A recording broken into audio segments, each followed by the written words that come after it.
Shalom teman-teman, kembali bersama saya Nathan. Kali ini kita akan membahas satu renungan yang menarik, yaitu tentang wahyu Tuhan kepada Yohanes, tentang jemaat di Efesus atau kepada jemaat Efesus. Itu terambil dalam Wahyu pasal 2, teman-teman. Tanpa berlama-lama lagi, mari kita akan membahasnya. Nah, kali ini renungannya saya sudah bilang tadi, ambil dari Wahyu pasal 2 ayat 1 sampai 7. Di Alkitab perikopnya adalah kepada jemaat di Efesus. Mari kita baca, teman-teman. Saya sudah copy paste di slide ini. Mari kita baca.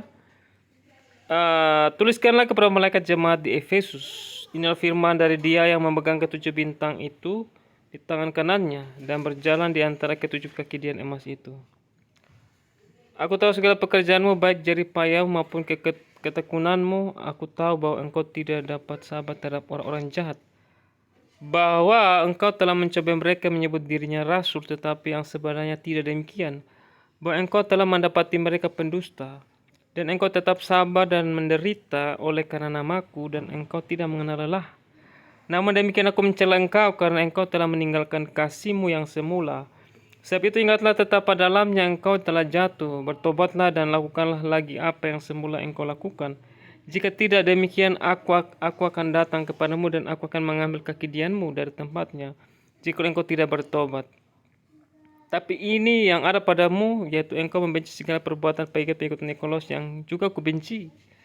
Siapa bertelinga hendaklah mendengarkan apa yang dikatakan Roh kepada jemaat-jemaat. Barang siapa memang menang, ya, dia akan kuberi makan dari pohon kehidupan yang ada di taman Firdaus Allah. Mari kita membahasnya, teman-teman. Nah, kita harus mengetahui asal-usul Efesus atau kota Efesus. Efesos bahasa Turkinya atau Efes, atau sering juga disebut Efesus bahasa Latin. Efesus adalah kota Yunani kuno dan di kemudian hari menjadi kota Romawi di pesisir barat Asia Kecil, dekat Selçuk, modern provinsi Izmir, Turki. Kota ini adalah salah satu dari 12 kota anggota Liga Iona pada masa Yunani klasik. Jadi teman-teman, kota Efesus adalah kota miliknya Yunani pada zaman itu, pada zaman Yesus. Namun setelah itu dikuasai oleh Romawi, menjadi kota Romawi pada zaman itu, pada zaman Masehi, pada zaman Yohanes di Pulau Patmos. Begitu ya teman-teman. Saya sudah menjelaskan di renungan saya sebelumnya tentang Asia Kecil. Teman-teman tinggal dengar kembali di renungan Rasul Yohanes di Pulau Patmos. Tinggal teman-teman putar kembali supaya bisa mengerti, sehingga ketika membahas ini teman-teman sudah memahaminya. Nah, kota ini dulunya terkenal karena adanya kuil Dewi Artemis. Nah, Efesus dikenal dengan Dewi Artemis atau kuil Dewi Artemis, Temple of Artemis. Nah, selesai dibangun pada tahun 550 sebelum Masehi. Jadi sebelum Masehi, sebelum Yesus datang, kuil Artemis atau Dewi Artemis ini adalah dewi pujaan orang Efesus, orang Yunani di Efesus. Jadi orang Efesus itu memuja dewi mereka, yaitu Dewi Artemis. Nah, saya nggak tahu Dewi Artemis ini dewi apa ya, teman-teman. Teman-teman cari tahu aja di YouTube lagi di Google. Salah satu dari 7 keajaiban kuno dunia kuno, Kaisar Konstantin I membangun kembali hampir keseluruhan kota ini dan mendirikan tempat-tempat mandi umum yang baru. Berdasarkan surat perintah maklumat Tesalonika, Edict of Thessalonica dari Kaisar Theodosius I, kuil itu dihancurkan oleh masa yang dipimpin oleh Santo Yohanes Chrysostomus. Kota ini sebagian hancur akibat gempa bumi pada tahun 614 Masehi. Pentingnya kota ini sebagai pusat perdagangan menurun karena pelabuhannya lambat laun ditumpuki oleh endapan sungai Kastor. Oh ya. Jadi tempat ini dulu menjadi tempat perdagangan menurun karena pelabuhannya lambat laun ditumpuki oleh endapan sungai Kastor. Jadi ya itulah teman-teman. Jadi dulu Efesus ini terjadi gempa bumi 14 Masehi. Jadi sebelum Yohanes mendapat wahyu. Sesudah Yohanes ya, Rasul Yohanes mendapat wahyu, setelah itu ratusan tahun kemudian baru hancur kota Efesus ini oleh gempa bumi atau oleh masa yang dihancurkan oleh Santo Yohanes Chrysostomus. Jadi kota Efesus ini sudah tidak ada lagi, teman, sudah musnah, sudah hancur oleh gempa bumi dan oleh perang atau oleh apalah kekuasaan orang-orang yang memberontak atau masalah yang menghancurkan kota Efesus. Jadi kota Efesus sudah tidak ada lagi. Nah, kota Efesus itu sekarang berada di wilayah Turki sekarang. Untuk negara Turki ini, Efesus itu berada di wilayah Turki sekarang ini. Jadi enam jemaat ya, Sardis, Pergamus, semua itu yang jemaat 7 jemaat Allah itu, 7 jemaat yang dinubuatkan di Yohanes itu semua berada di Turki sekarang. Turki dulu wilayah kekuasaan Yunani dan Romawi, tapi sekarang sudah menjadi wilayah kekuasaan Turki. Mungkin karena peperangan jadi Turki mengambil alih begitu. Sudah ini Efesus adalah salah satu dari 7 jemaat Asia kecil ya, 7 jemaat yang kecil dalam kitab Wahyu Yohanes gitu. Yohanes menulis Injil di kota ini. Pada abad ke-5 kota ini menjadi tempat pertemuan besar orang Kristen yang disebut konsili, salah satu dikenal adalah konsili Efesus. Jadi kemungkinan Efesus ini adalah kota di mana Yohanes juga pernah mungkin ke sana. Namun sekarang posisi Yohanes mendapat nubuat atau mendapat wahyu ini berada di Pulau Patmos. Dia mendapat wahyu dari Yesus Kristus kepada dia di Pulau Patmos. Ya, seperti itu. Nah, ini Pulau Patmos sekarang, Pulau Patmos kota Efesus ya, yang kira-kira seperti ini sekarang keadaannya. Sekarang sudah hancur dulu. Mungkin ini puing-puing yang tersisa dari kota Efesus yang masih dibiarkan terjaga atau dibiarkan ada sebagai warisan dari kebudayaan kuno bangsa Yunani kuno, yaitu di Efesus, dan juga sejarah tentang kekristenan di sana. Seperti inilah teman-teman. Kalau teman-teman cari-cari aja atau nonton YouTube, mungkin ada orang-orang yang sudah pernah ke Turki atau kota Efesus yang sekarang sudah menjadi puing atau sudah menjadi runtuhan dari zaman lampau. Masih dibiarkan ada peninggalan-peninggalan batu-batu, bangunan zaman itu, teman-teman.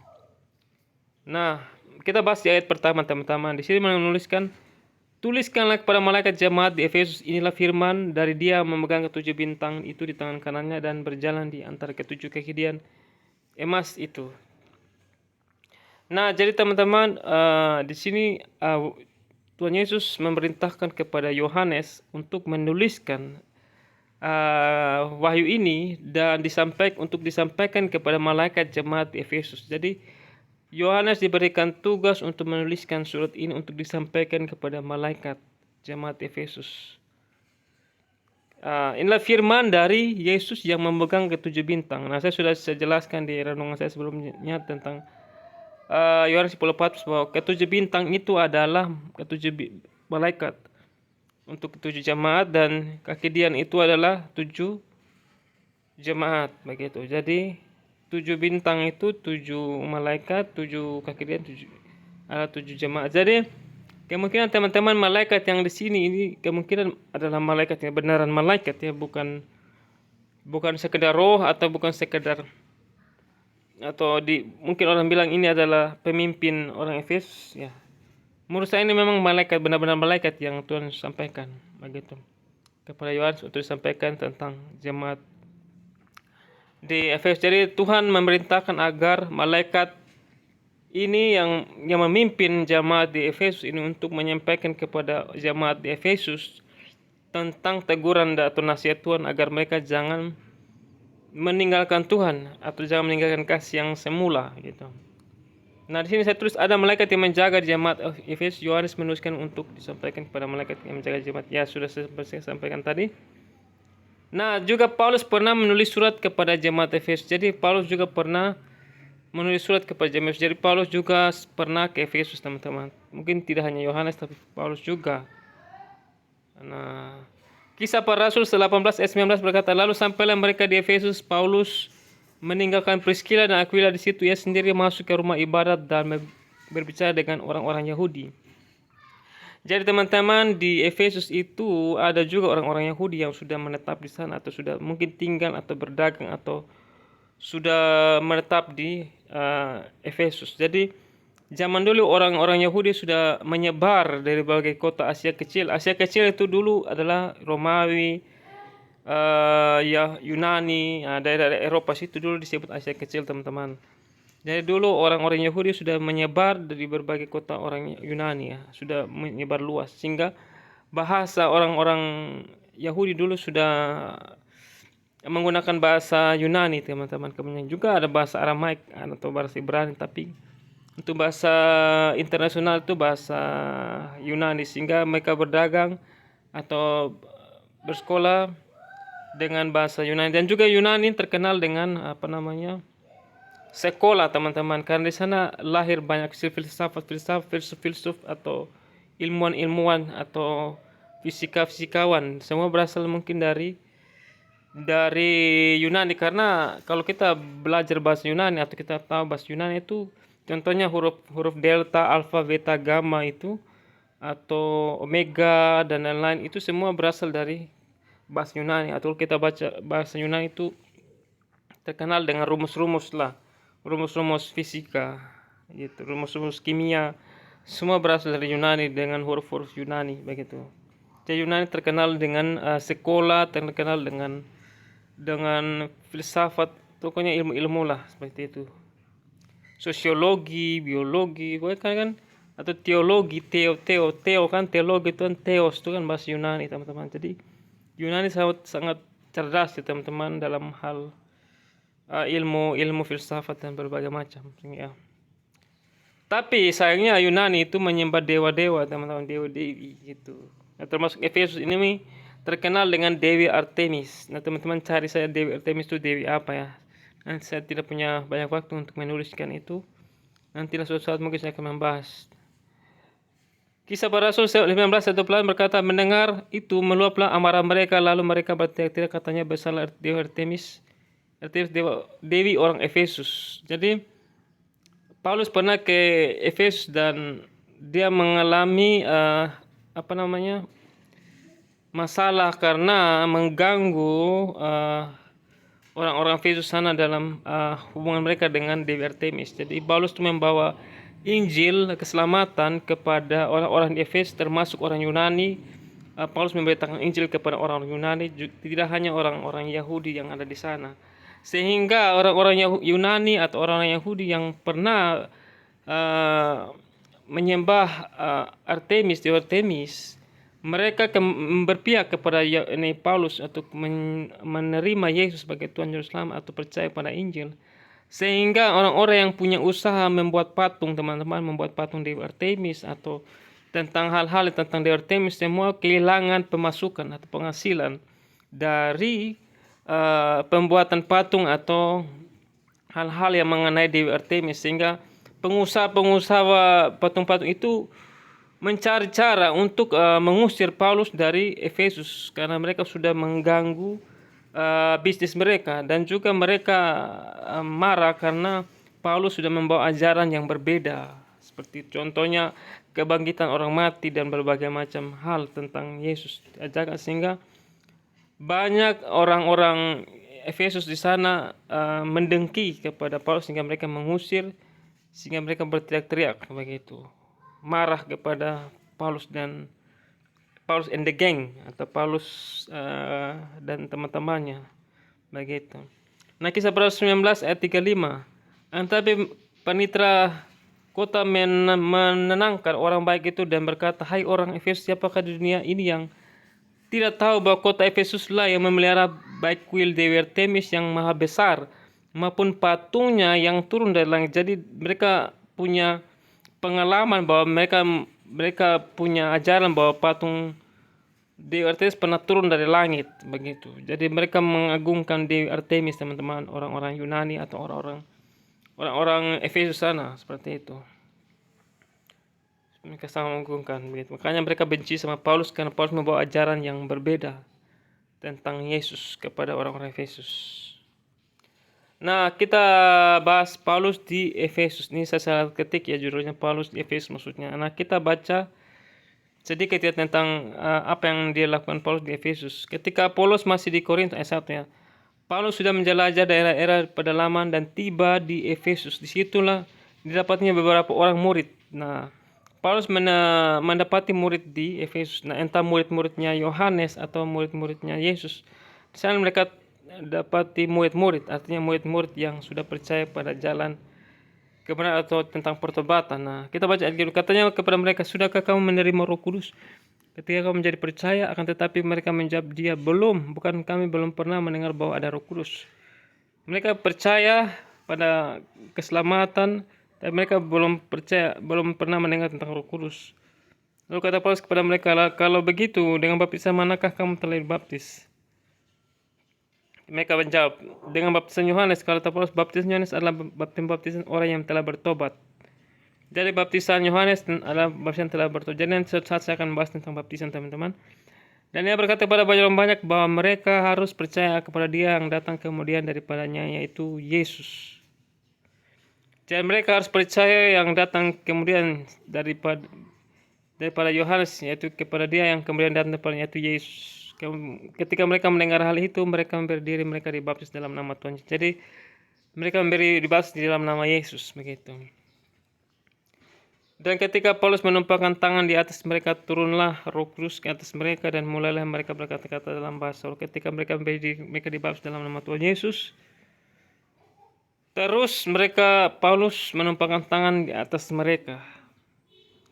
Nah, ketika Paulus menumpahkan tangan di atas mereka, turunlah Roh Kudus ke atas mereka dan mulailah mereka berkata-kata dalam bahasa roh dan bernubuat. Nanti suatu saat saya akan bahas tentang bahasa roh dan bernubuat.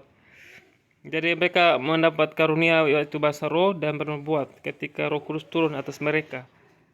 Jumlah mereka adalah kira-kira 12 orang. Jadi 12 orang itu ya teman-teman yang apa namanya?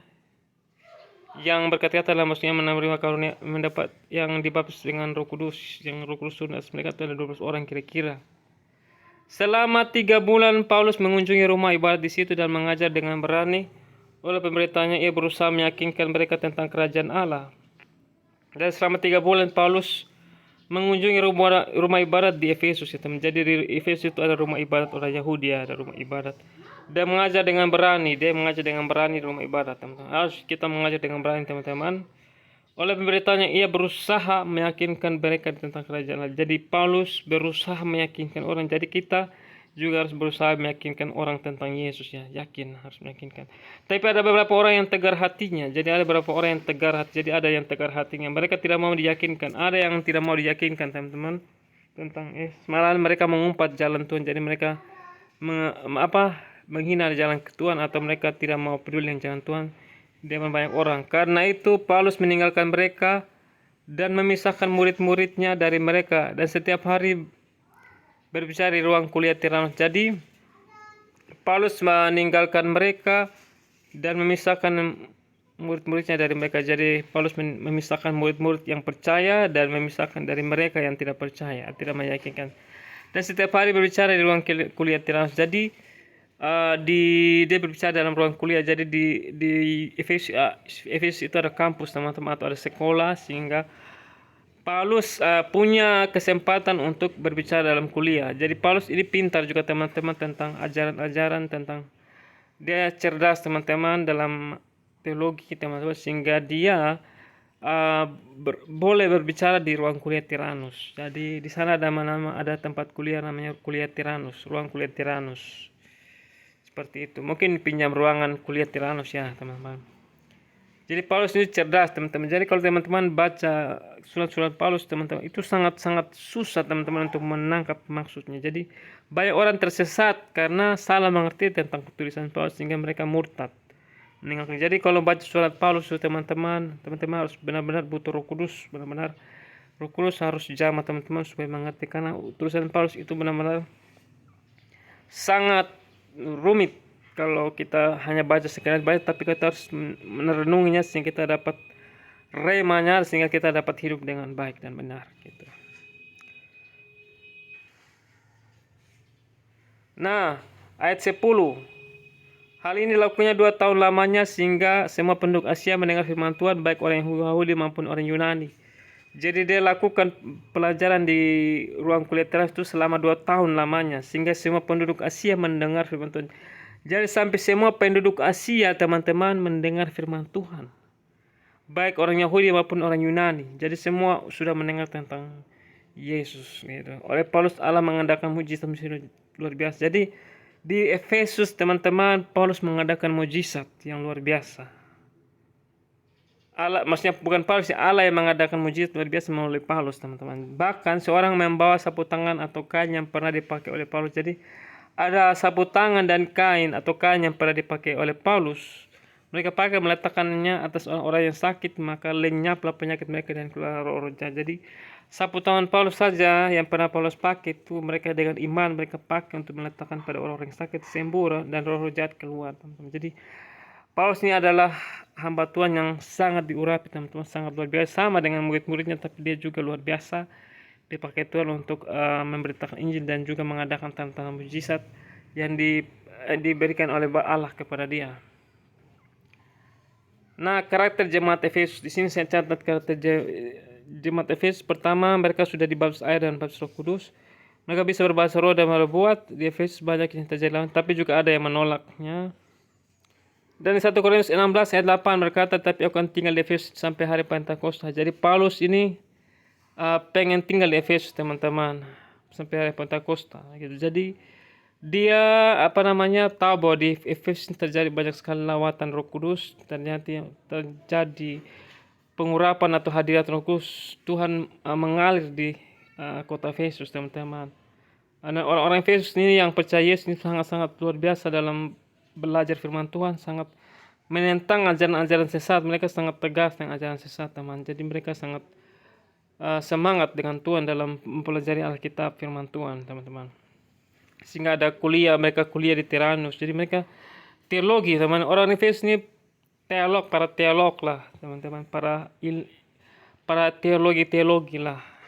Mereka sangat belajar, sangat mendalami firman Tuhan begitu. Jadi mereka tuh cerdas dalam firman Tuhan, sangat tegas dengan firman Tuhan, seperti itu.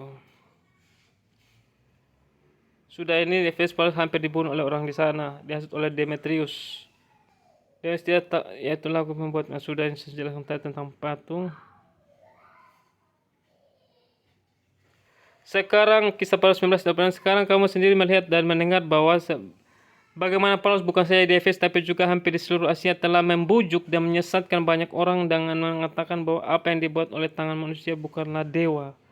Dia luar biasa ya, Paulus sangat luar biasa ya. Dia sangat tegas dengan ajaran-ajaran paganisme atau penyembahan patung-patung. Dia sangat tegas. Jadi dia tidak mau ada orang-orang yang menyembah patung, membuat patung dan disembah. Dia sangat tegas sehingga orang-orang Efesus jengkel sama Paulus karena dia membawa ajaran yang berbeda, yaitu menyembah Allah yang tidak kelihatan, Tuhan yang tidak kelihatan, yaitu Allah semesta alam. Gitu. Dia menegaskan jangan menyembah patung buatan tangan manusia, itulah bukanlah dewa atau bukanlah Tuhan gitu. Nah, Paulus juga berteman dengan banyak orang-orang besar dari orang bukan orang Yahudi ya. Di Kisah Para Rasul 19 ayat 31 tertulis bahwa bahkan beberapa pembesar yang berasal dari Asia yang bersahabat dengan Paulus mengirim peringatan kepadanya supaya ia jangan masuk ke gedung kesenian itu. Nah, di gedung kesenian itu mereka mau membawa Paulus untuk mereka bunuh Paulus di gedung kesenian, tapi orang-orang besar di Asia yang berteman dengan Paulus yang bukan orang Yahudi tapi mereka orang besar Asia menolong Paulus, memberikan peringatan supaya Paulus jangan masuk ke gunung kesenian. Kalau dia masuk nanti dia dibunuh oleh orang-orang Efesus. Seperti itu.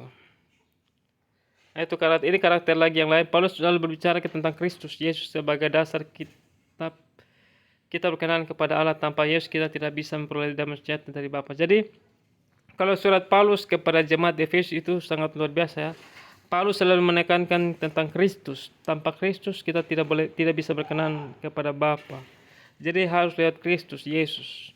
Jadi Paulus selalu menonjolkan tentang kasih Kristus kepada jemaat Efesus supaya mereka jangan sampai mereka meninggalkan kasih Kristus. Mereka pintar, cerdas dengan kita, tapi jangan sampai mereka meninggalkan Yesus Kristus, karena Yesus adalah jalan pendamai kepada Bapa di surga. Begitu. Jadi Di Efesus 2 ayat 12 sampai 13, bahkan waktu itu kamu tanpa Kristus tidak termasuk kewargaan Israel dan tidak terdapat bagian dalam ketentuan-ketentuan yang dijanjikan tanpa pengharapan dan tanpa Allah di dalam dunia. Jadi ini Paulus berbicara kepada orang-orang Yunani atau orang Efesus yang bukan orang Yahudi ya. Dia bilang bahwa waktu itu kamu tanpa Kristus. Kita ini yang sekarang ini yang bukan orang Yahudi asli, ini kita nih yang orang Indonesia atau orang mana lah yang bukan orang Yahudi, kita tanpa Yesus kita tidak memperoleh bagian dalam kerajaan Allah, teman-teman. Tapi karena Yesus Kristus membangun hubungan yang baru, yaitu artinya semua orang, semua bangsa memperoleh hak yang sama dalam kerajaan Allah, tidak hanya orang Israel. Jadi bahwa waktu itu kamu tanpa Kristus dia termasuk warga Israel yang tidak mendapat bagian dalam ketentuan-ketentuan janjikan tanpa pengharapan dan tanpa Allah dalam dunia. Jadi waktu kita tidak mengenal Yesus, kita menjadi orang yang hampa, teman-teman. Dulu kita belum tahu Alkitab, kita tidak pernah dengar tentang Yesus. Kita orang yang seperti orang yang mengembara di dunia, tidak tahu jelas untuk apa kita hidup. Tapi ketika kita mengenal Yesus, kita memperoleh pengharapan, teman-teman. Kita punya harapan tentang hidup yang ke depan. Artinya kita punya keyakinan bahwa ada hidupan yang kekal setelah kematian. Karena ada Yesus yang memberikan pengharapan setelah kematian. Jadi kita tidak takut lagi mati, karena kita tahu ketika kita mati kita bersama-sama dengan Yesus di keabadian bersama Bapa gitu. Jadi itulah Injil itu. Jadi Injil dulu yang dulu kita jauh sudah menjadi dekat oleh darah Yesus. Tetapi sekarang dalam Kristus Yesus, kamu yang dahulu jauh sudah menjadi dekat oleh darah Kristus. Jadi kita yang jauh ini, teman-teman, yang tidak tahu Yesus, tapi karena kita sudah mengenal Yesus, sudah dijamah Roh Kudus dan kita mengasihi Tuhan, dan kita sudah menjadi dekat dengan Tuhan dengan darah Yesus Kristus. Jadi di Efesus ini Paulus selalu menekankan kepada orang-orang di Efesus yang mayoritas bukan orang Yahudi tapi orang Efesus atau orang Asia kecil, orang Yunani, supaya mereka jangan lagi takut akan hidup ini karena oleh darah Yesus kita yang jauh ini menjadi dekat. Seperti itu. Efesus 3 ayat 5 sampai 6. Yang pada zaman angkatan-angkatan dahulu tidak diberitakan kepada anak manusia, tapi yang sekarang dinyatakan di dalam roh kepada rasul-rasul dan nabi-nabinya yang kudus, yaitu bahwa orang-orang bukan Yahudi, teman-teman ini ya, perhatikan ya. Karena berita Injil turut menjadi ahli waris dan anggota-anggota tubuh dan peserta dalam janji yang diberikan dalam Kristus Yesus. Jadi kita yang bukan Yahudi ini, tapi oleh berita Injil kita menjadi ahli waris dan anggota-anggota tubuh. Kita juga menjadi bagian dalam janji itu, teman-teman, oleh Kristus Yesus. Jadi kita karena kasih Yesus kita boleh menjadi bagian dalam memperoleh warisan-warisan atau menjadi anggota-anggota tubuh dari Allah gitu. Efesus 3 17 dan 20 sampai 21. Sehingga oleh imanmu Kristus didiam di dalam hatimu dan kamu berakar serta berdasar di dalam kasih. Nah, di Efesus selalu Paulus menekankan tentang Kristus dan kasih. Harus kasih selalu dibicarakan di Efesus. Kan di Efesus ini mereka terlalu cerdas, teman-teman, dalam hal teologi, tapi mereka cenderung lupa akan kasih. Kita boleh pintar, boleh hebat, tapi kasih harus menjadi utama dalam hidup ini begitu. Jadi utamakan kasih dalam segala. Kita boleh hebat, pintar, teologi, tahu banyak Tuhan firman, tapi kalau kita tidak punya kasih, maka semua sia-sia, teman-teman. Jadi makanya kasih harus menjadi dasar dalam hidup kita, dan pengenalan kita akan Yesus harus kita utamakan kasih. Nah, bagi dialah yang dapat melakukan jauh lebih banyak daripada yang kita doakan atau pikirkan, seperti yang ternyata dari kuasa yang bekerja di dalam kita. Bagi dialah kemuliaan di dalam jemaat dan di dalam Kristus Yesus turun-temurun sampai selama-lamanya. Jadi kita tidak bisa berkenan kepada Bapa tanpa Tuhan Yesus, tanpa anaknya yang mati bagi kita. Karena Yesus Kristus yang menjadi pendamai kita kepada Bapa di surga, sehingga kita memperoleh hak yang sama, yaitu memperoleh kehidupan yang kekal bersama-sama Tuhan Yesus di keabadian, seperti itu di surga. Seperti itu. Lanjut. Efesus 4. Sehingga kita bukan lagi anak-anak yang diomong-ambingkan oleh rupa-rupa angin pengajaran, oleh permainan palsu manusia dalam kelicikan mereka yang menyesatkan. Tapi dengan teguh berpegang kepada kebenaran di dalam kasih, kita bertumbuh di dalam segala hal ke arah Dia, Kristus yang adalah kepala. Daripada ialah seluruh tubuh yang rapi tersusun dan diikat dengan menjadi satu oleh pelayanan semua bagian sesuai dengan kadar pekerjaan tiap-tiap anggota, menerima pertumbuhannya dan membangun dirinya dalam kasih. Allah mau mengampuni kita hanya dalam Kristus. Jadi hanya dalam Kristus kita dapat oleh pengampunan. Jadi teman-teman, mungkin saya akan agak cepat-cepat atau agak terlalu mohon maaf ya teman-teman karena terlalu semangat ya teman-teman.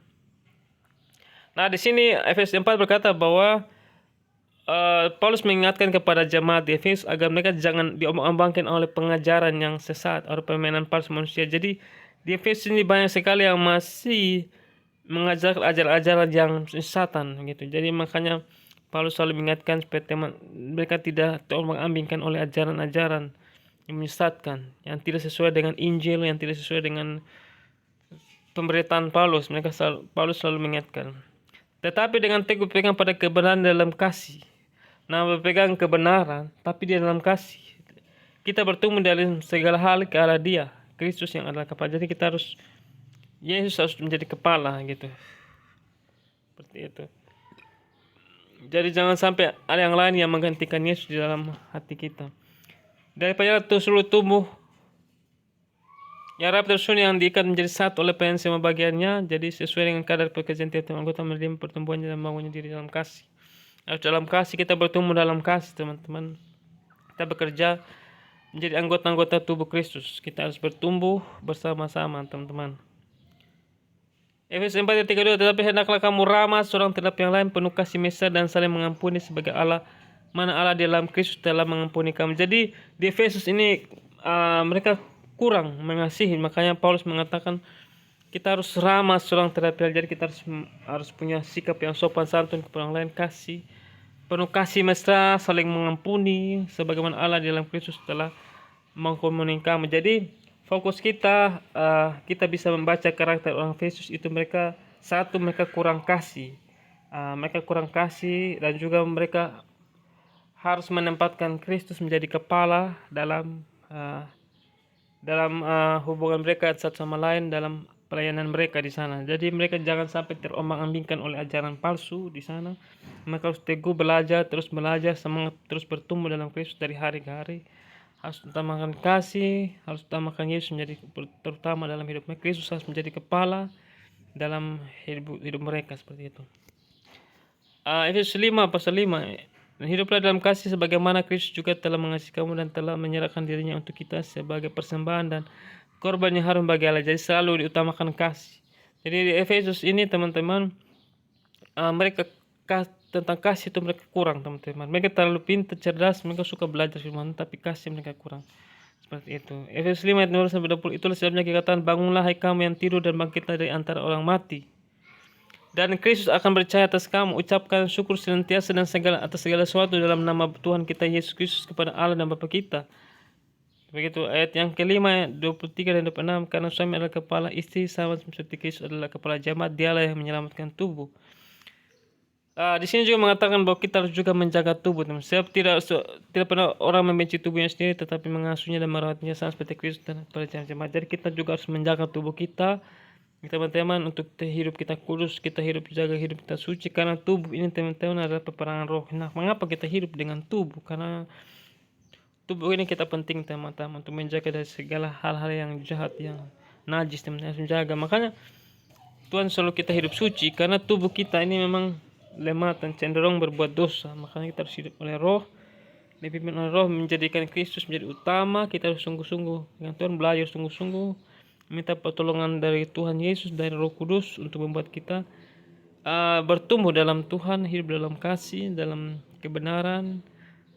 Kita harus menjaga tubuh kita, bukan hanya terhadap hal-hal yang mengenai kesehatan saya, tapi terutama dari hal-hal yang dosa seperti percabulan dan hal-hal nafsu lain. Kita harus menjaga tubuh kita untuk kemuliaan Tuhan, begitu.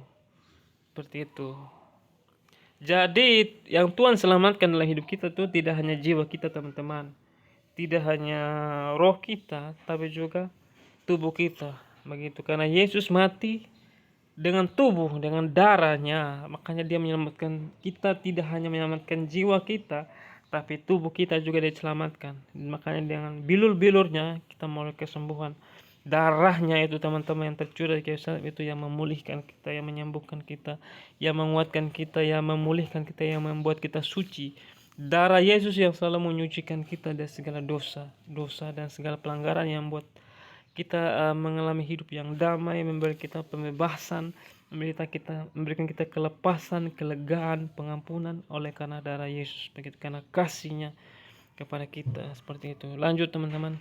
Nah, di pasal ke-6 di sini berkata, hai hamba, taatilah Tuhanmu dan di dunia dengan takut dan gentar. Kita juga menghormati orang-orang pimpin kita teratas dengan takut dan gentar. Kita menghormati mereka sebagai pimpin kita pun. Kalau mereka salah, kita jangan ikuti teman-teman, tapi kita ikut yang benar saja sesuai dengan firman Tuhan.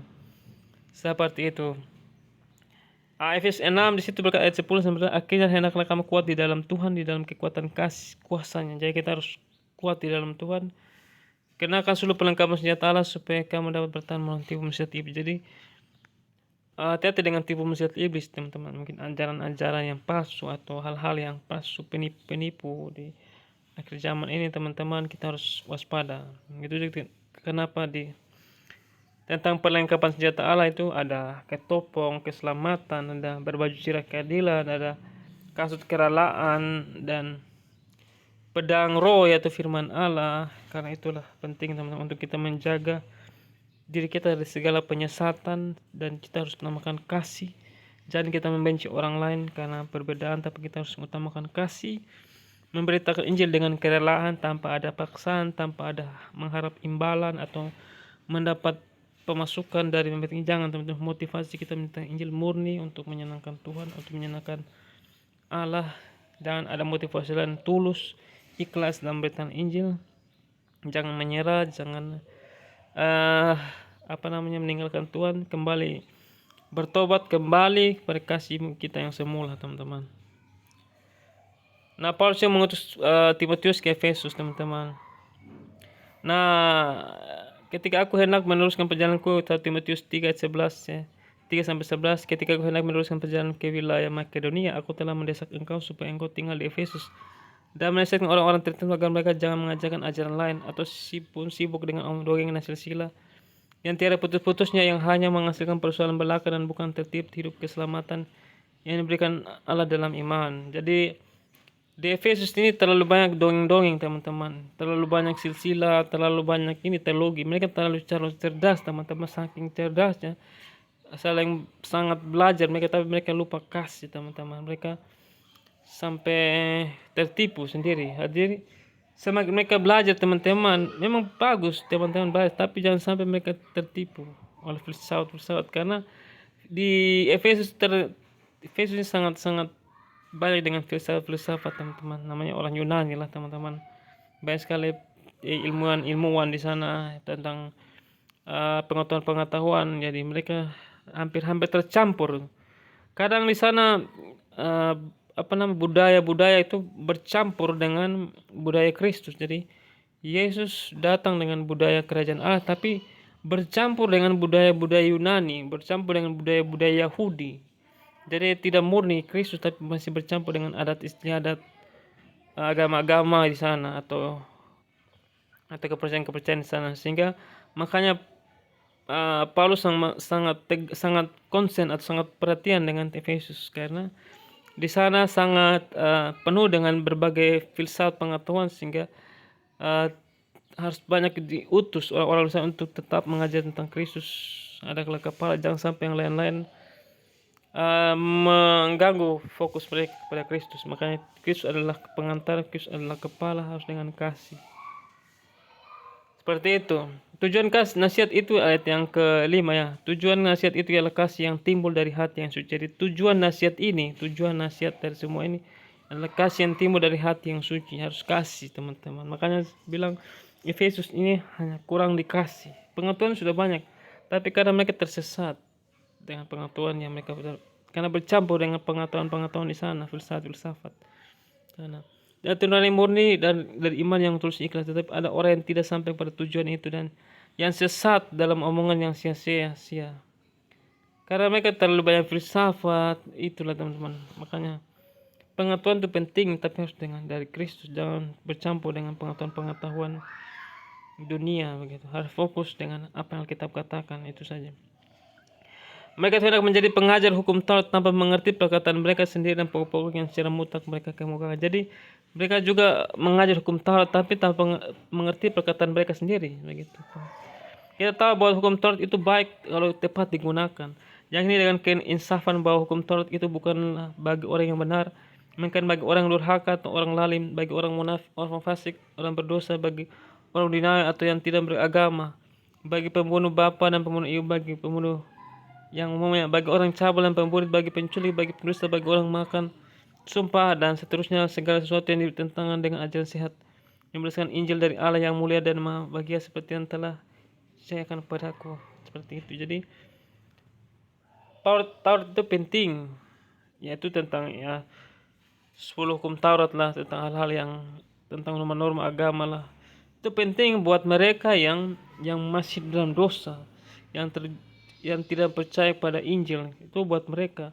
Tapi bagaimana kita yang sudah percaya Injil, kita harus fokus pada kasih, teman-teman, pengampunan, belas kasihan, begitu, pertobatan harus kasih. Tapi bagi mereka yang belum percaya Yesus atau masih takut tidak mau percaya, ya itu buat mereka hukum Taurat. Tapi kalau kita sudah percaya Yesus, ya kita harus percaya kasih Allah, pengampunan, kemurahan Tuhan, gitu. Nanti dengan sendiri Roh Kudus yang menolong kita untuk melakukan kebenaran, bukan dengan kehebatan kita, tapi karena Roh Kudus yang berkuasa dalam hidup kita, sehingga kita mampu. Makanya kita harus selalu bersekutu dengan Tuhan, sehingga Tuhanlah yang bekerja dalam hidup kita, begitu. Nah, kembali ke Wahyu ya teman-teman. Wahyu 1 pasal 1. Saya sudah bilang bahwa ayat 1 bahwa sudah jelas ya. Nah, suara yang berbicara itulah suara Yesus sendiri yang berkata kepada Yohanes ya. Itu suara Yesus gitu. Yang sudah bahas di renungan saya tentang Yohanes di Pulau Patmos, saya sudah bahas ini, saya tidak ulangi lagi. Teman-teman tinggal pause untuk membaca inilah, teman-teman. Jadi 7 bintang itu adalah 7 malaikat dan 7 kaki itu adalah 7 jemaat. Nah, yang kita fokus ini adalah jemaat di Efesus dulu ya, teman-teman. Nah, teman-teman, saya sudah jelaskan tadi karakter orang Efesus ya tadi, teman-teman. Teman-teman tinggal putar ulang kembali. Yang sudah yang berbicara bahwa adalah Tuhan Yesus. Sudah. Nah, Yohanes diperintahkan Tuhan untuk menulis ini agar kepada jemaat Efesus. Yohanes tidak bisa. Nah, menurut saya Yohanes tidak bisa ke Efesus karena dia ditahan di Pulau Patmos. Makanya dia diutus Tuhan untuk memberitakan firman Tuhan melalui kepada malaikat, untuk disampaikan malaikat itu kepada jemaat di Efesus. Mengapa Tuhan tidak bicara langsung kepada malaikat saja? Karena memang Tuhan mempercayakan Yohanes, begitu. Dan Yohanes yang menyampaikan kepada sana. Memang maunya Tuhan seperti itu, harus kepada Yohanes. Karena sudah dibuatkan bahwa Yohanes lah yang akan melihat kerajaan Allah. Anak manusia akan datang dalam kemuliaannya. Jadi Yohanes lah yang dipilih Tuhan untuk mendapat wahyu atau penglihatan atau wahyu untuk melihat Yesus akan datang kedua kalinya. Sehingga Yohanes lah yang dipercayakan untuk memperoleh wahyu tentang akhir zaman atau tentang hal-hal yang masa depan. Itu dipercayakan pada Yohanes, begitu. Seperti itu.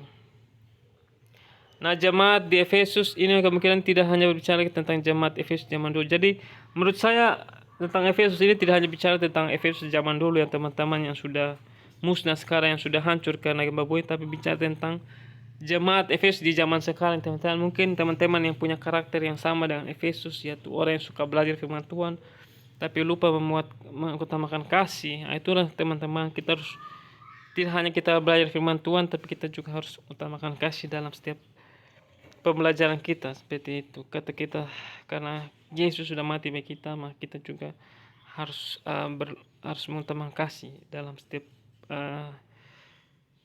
kehidupan kita, dalam pengenalan kita akan Yesus, begitu. Harus utamakan kasih.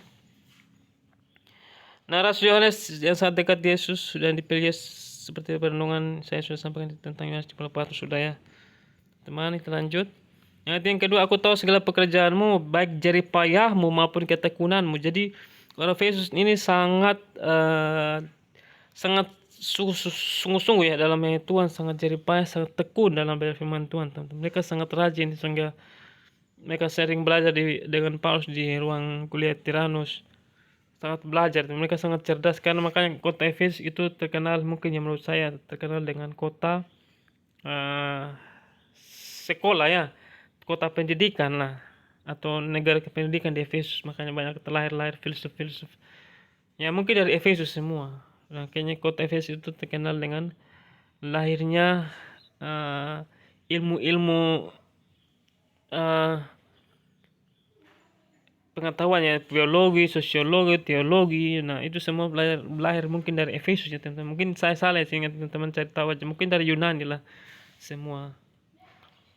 Juga tentang teologi semua berasal dari Efesus. Mereka sangat belajar Tuhan.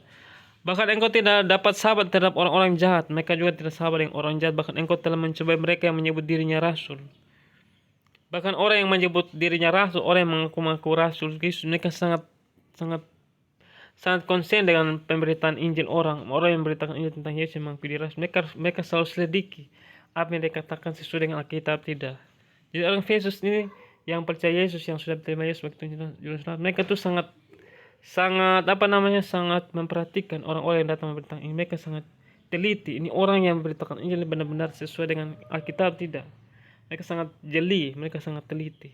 Mereka sangat menentang dengan ajaran-ajaran sesat. Makanya mereka tuh sangat tegas dengan firman Tuhan. Artinya mereka tidak mau firman Tuhan itu diselewengkan oleh ajaran-ajaran sesat. Baik orang yang mengaku dirinya nabi, yang zaman sekarang ya, kalau kita lihat banyak sekali nabi-nabi palsu, banyak rasul palsu yang berbicara dengan Yesus, nama Yesus, tapi ajarannya tidak sesuai dengan firman Tuhan, atau perbuatannya tidak sesuai dengan firman Tuhan. Kata dia hanya utamakan mujizat, tapi bagaimana ajaran dia tentang Kristus salah begitu. Tidak jelas dia punya pembelajaran firman. Jadi dia hanya bisa mujizat, lakukan tanda-tanda, tapi dia tidak tidak mengerti firman Tuhan dengan benar, dengan baik begitu. Dia teologinya kurang bagus gitu. Masih hal-hal campur aduk dengan budaya, sehingga ya sebentar. Sebentar.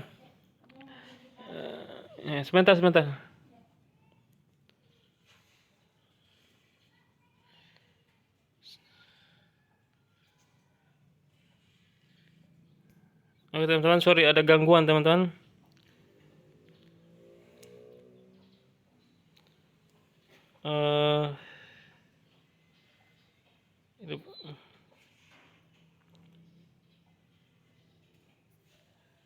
Oke teman-teman, sorry.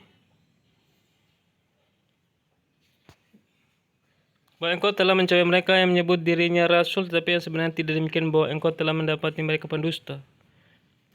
Jadi mereka yang mencobai mereka yang menyebut diri. Jadi mereka mengetes orang-orang yang menyebut dirinya rasul, tapi sebenarnya mereka tidak demikian, bahwa mereka mendapati mereka pendusta.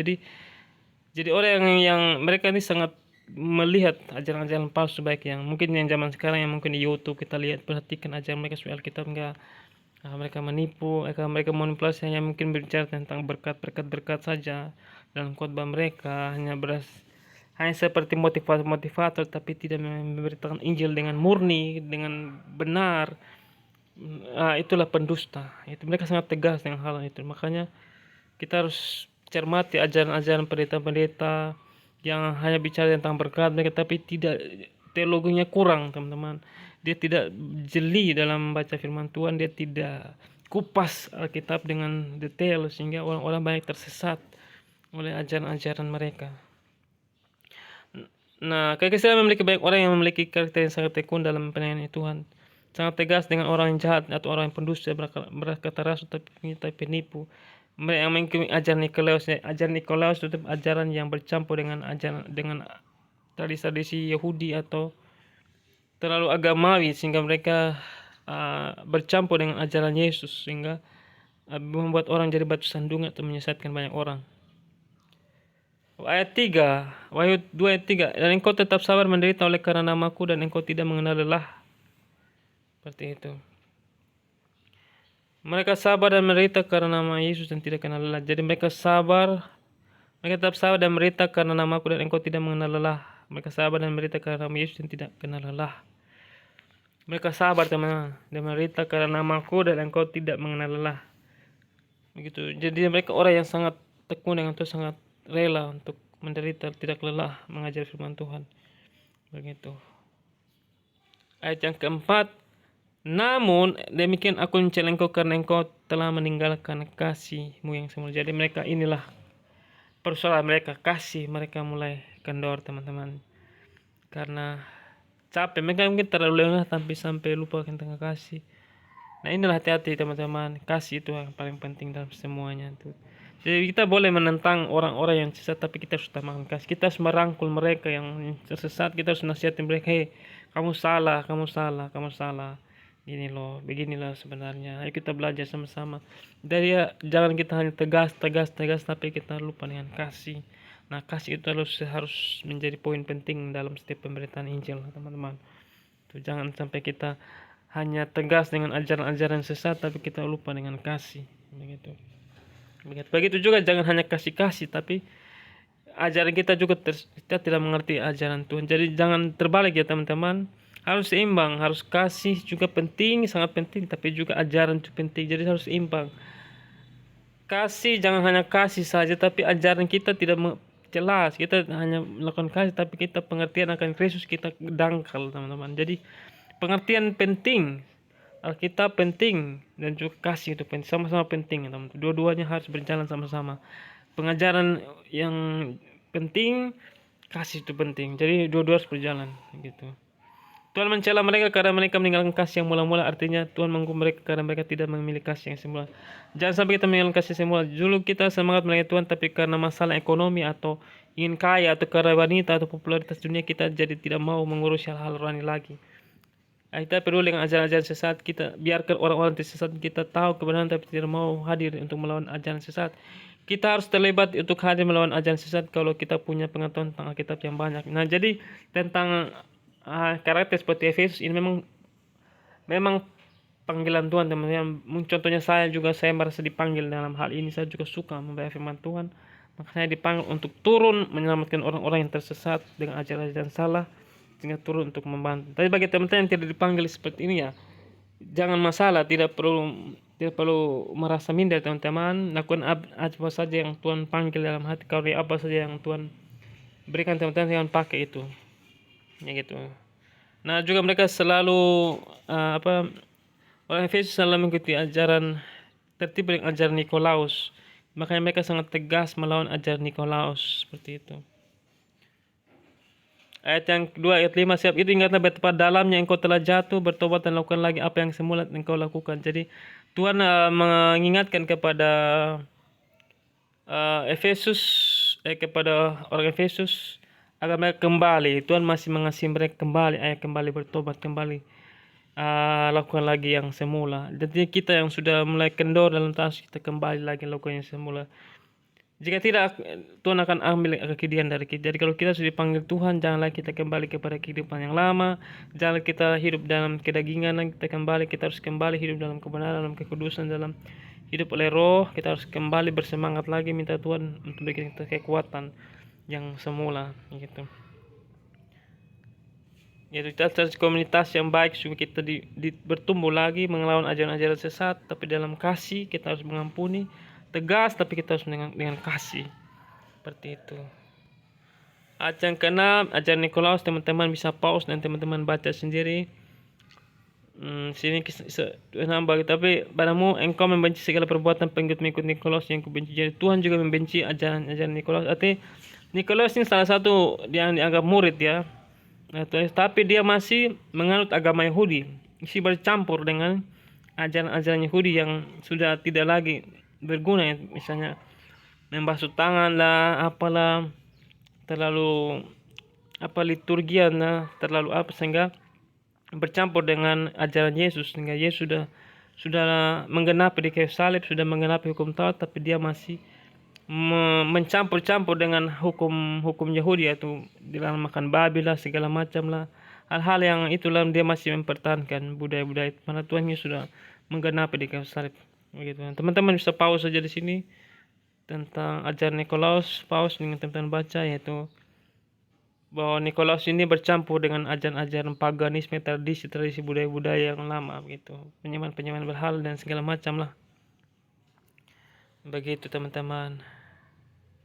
Ayat 7, siapa bertelinga hendaklah ia mendengarkan apa yang dikatakan Roh kepada jemaat. Barang siapa menang, dia akan kuberi makan dari pohon kehidupan yang ada di taman Firdaus. Jadi kalau kita menang, kita kembali kasih mula-mula, kita kembali lagi untuk sungguh-sungguh dalam Tuhan, memberitakan Injil dengan kasih, semangat, maka kita akan menikmati pohon kehidupan yang di taman Firdaus Allah. Jadi berjuanglah teman-teman agar kita bisa memperolehnya. Jadi kita harus peka dengan Roh Kudus, karena di sini berkata bahwa hendaklah mendengar apa yang dikatakan Roh kepada jemaat-jemaat. Jadi kita harus peka dengan Roh Kudus, kita harus bergaul dengan Roh Kudus, kita harus hidup dalam Roh, sehingga kita benar-benar mendengar suara Tuhan dan kita dipimpin untuk hidup dalam kebenaran, dan kita bisa menang dengan setiap panggilan Tuhan yang berikan, sehingga kita bisa menyelesaikan panggilan kita dengan baik dan benar, teman-teman.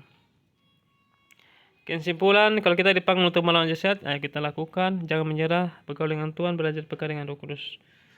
Nah, itu saja mungkin yang bisa saya sampaikan teman-teman. Kiranya teman-teman diberkati, mungkin teman-teman bisa merenunginya kembali, memutar kembali renungan, sehingga teman-teman bisa belajar dengan baik dan teman-teman bisa menjadi orang-orang yang diberkati dan bisa menikmati pohon kehidupan di taman Firdaus Allah nantinya. Jangan lupa di-share, dibagikan pada orang-orang di sekitar teman-teman sehingga mereka diberkati. Shalom.